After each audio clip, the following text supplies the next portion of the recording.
All right, everybody, welcome into another edition of the DCL pod. Already on to episode 5, I believe. And today we are joined by not only Frank Eveland, but we're also joined by Austin Ennis, a former player in the DCL. Austin, thank you so much for joining us today, and Frank Thank as you for well. having me. So, Yeah, thank Austin, you. just to kind of lead things off here, tell me a little bit just about yourself. So I was a right-handed pitcher at Central Methodist University for 4 years, and in my time with collegiate baseball, I was able to play in summer ball 3 years. I started off my summer ball career in Kansas, and then next year after that, I had a pretty good experience with the summer baseball, and I went to my coach. I was like, "Hey, I'd kind of like to go do that again if it's possible." And thankfully, at the time, my pitching coach was like, "Hey, I've got this kind of relatively new league. I'd like to send you up there to kind of put a feeler out for future players." Lo and behold, that was the Dairyland. Um, so yeah, I ended up coming that year and then stayed with Frank and Miss Tracy that summer and loved it so much I decided to come back for another year. So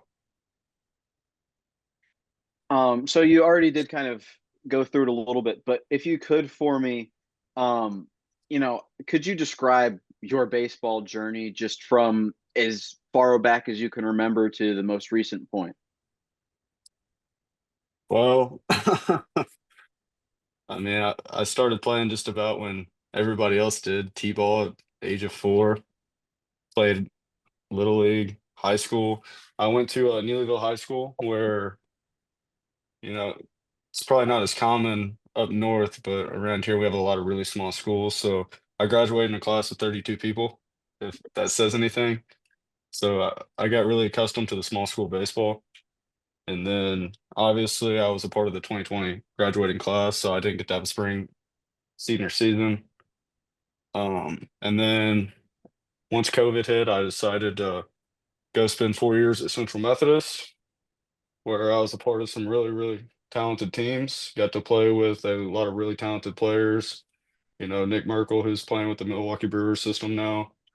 Robbie Merced, who's playing in independent baseball. He played for Team Puerto Rico this past year. And so, yeah, I mean, I had a heck of an experience, heck of a run. My career personally probably wasn't the best, but I mean, it was fun. Self-doubter. So how did your experiences in baseball get you to where you are right now? Yeah, so for those that don't know, I'm currently working on my PhD at Missouri S&T for bioengineering. And the best lesson I learned from baseball that translate to my field, with me being in research, is you got to be able to handle failure. And everybody that plays baseball knows that failure is a part of the game. I mean, you felt 7 out of 10 times, and all of a sudden you're an all-star. So that's probably the best lesson I learned through baseball is that, failure is okay. It's the lessons that you learn from the failure. And so, yeah. So in your time with the Dairyland Collegiate, were there any other things that you picked up on that helped you not only, off the field, but on it as well? Yeah. So in my time in the DCL, I got to play with some great players. A lot of the teammates there really helped me grow up and mature, taught me how to be professionals. And on top of that, I had two fantastic coaches. Max Orput, who coaches at Edgewood, he was my coach when I was with the Apaches. And I can honestly say that there probably wasn't a better coach out there for me personally, just because even outside of the baseball, like he just really taught me how to be a better person. And then my first summer, I was with the River Rats, and I got coached by CJ Thilk, who's now the head coach for the Foxes. And CJ really, really, really helped me learn that I needed to grow up. And he he's probably, if you're a position player out there and you don't know how to field a baseball, you go play for CJ for a summer. and you'll go from not being able to field a baseball to being a Gold Glove in your conference. CJ is just that good. You might you might be a little weirded out at first whenever he breaks out the old tennis racket, but CJ's a really good coach. So was Max, and that was probably my biggest takeaway and what helped me the most whenever I was in the DCL was just the coaches and the players that I was surrounded by. They push you to be better, and yeah. Are you still in contact with any of those guys? Are you? Um, I'm not the best at keeping in touch. I think Frank can attest to that. I'm not really good at reaching out to people very often. Um, but no, like I still talk to every now and then some of the guys that I did play with, like Rhett. I still stay in contact with him quite a bit. I was pretty fortunate that my first summer, whenever I was at with the Apaches, one of the guys we played with on the Cheese Kings, he actually went to school with me, Terry, and so every now and then I'll shoot him a text, see how he's doing. But anyways, So, as someone who spent time in the DCL, why would you, or what would you say, um, makes the Dairyland Collegiate League a great fit for players who are looking to take this next step in their careers? honestly, it's just the fact that like the Dairyland, like they just want what's best for you. I mean, I was a guy who uh, I didn't throw a pitch in college baseball till my senior year. And so for them to like take me in and allow me to continue coming back and just to get the reps and continue finding the love and just enjoying baseball, that was huge for me. And so honestly, Dairyland would be great for anybody who's out there and just wanting to get better, is wanting to get pushed every day, is maybe they're like me and they weren't getting opportunities in college and they want to, refine the love or maybe even go and take that jump to where the next year when they get back, they will get the opportunities. And then on top of that, something else that the Dairyland really provides, which, at first I kind of thought I was the anomaly. I thought I just got really fortunate with my host family because, as we stated previously, I stayed with Frank and Tracy, and I don't think I could have gotten a better host family. But everybody that I played with, that's what everyone says, is there's not a bad situation that you can up, get put into up there. So I mean, that family atmosphere it just really it makes playing summer ball really easy. So, is the DCL part of the reason, as someone who, like you said, didn't throw a pitch until your senior season, is that part of the reason why you continue to play through college? Yeah, I will say that because I mean it gets to be a drag after a while, and every summer, once you go out there and you get that taste of competition again, you refine the love. It makes it a lot easier to go back and go through it all again. And on top of that, I also just played with a lot of really fun guys. So yeah, I'd say so. And you already touched on it, bringing up your experience with Frank as your host family.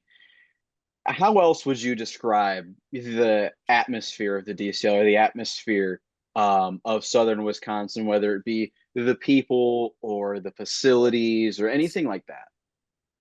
Well, for starters, the facilities are amazing. I mean, you won't find better access as a college baseball player than there. And the fact that you don't have to pay for it and it's a part of your package, that's just next level. As for the atmosphere up there, maybe I'm not the best person to talk to because I got to play in the two best atmospheres night in and night out at Johnson Creek and Waterloo, obviously. I mean, there's just not especially like with all the small towns, that's the one thing that they get to look forward to in summer baseball is in the summer.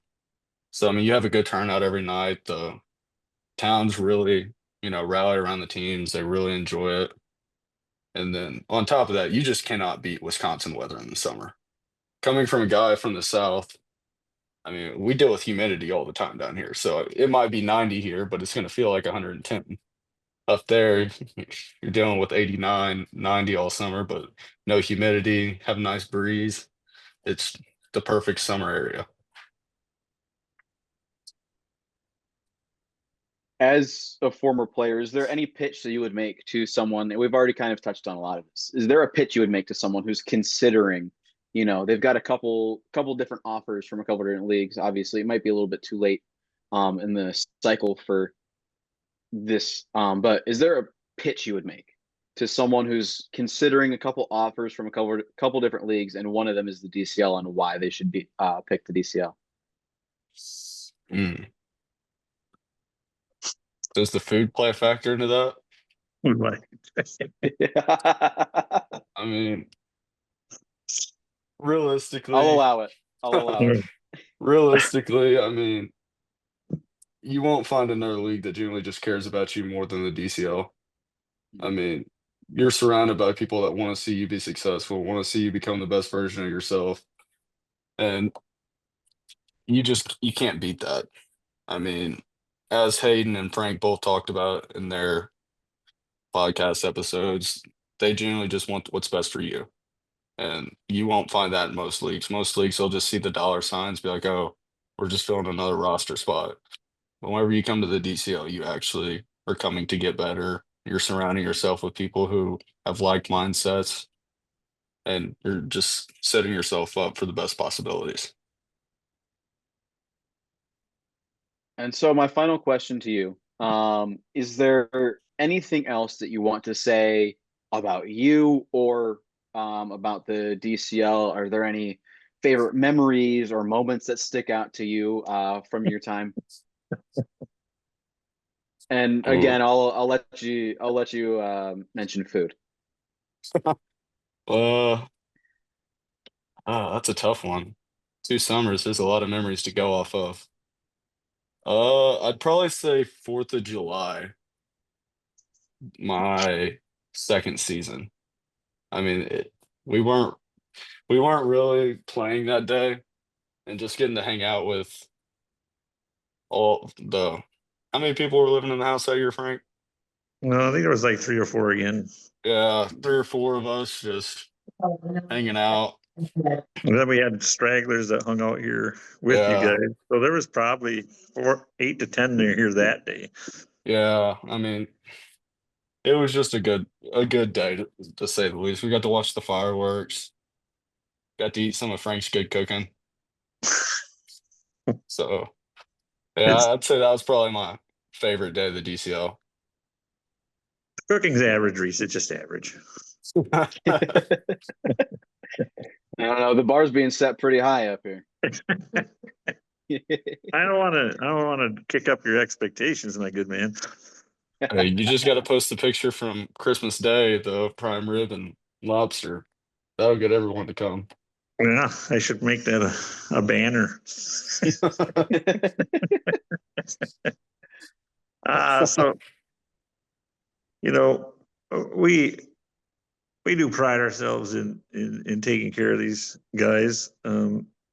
They're spending years away from their families and stuff, and then they're going to give up a portion of their summer to improve their baseball skills. So we kind of want to give them that family atmosphere as well, so they feel like they're at home while they're still away, and, until they get back home before they go back to school.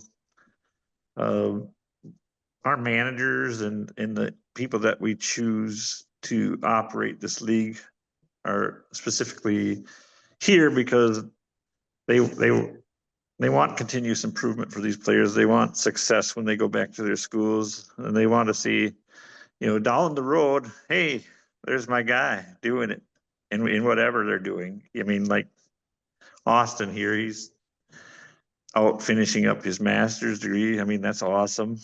I mean, he's a hard worker. Well, he gave it his all in the DCL, and like I said in our earlier conversation before we started the video, he's a true ambassador for our league. Um, he brought a lot to us other than just baseball. He's a good guy.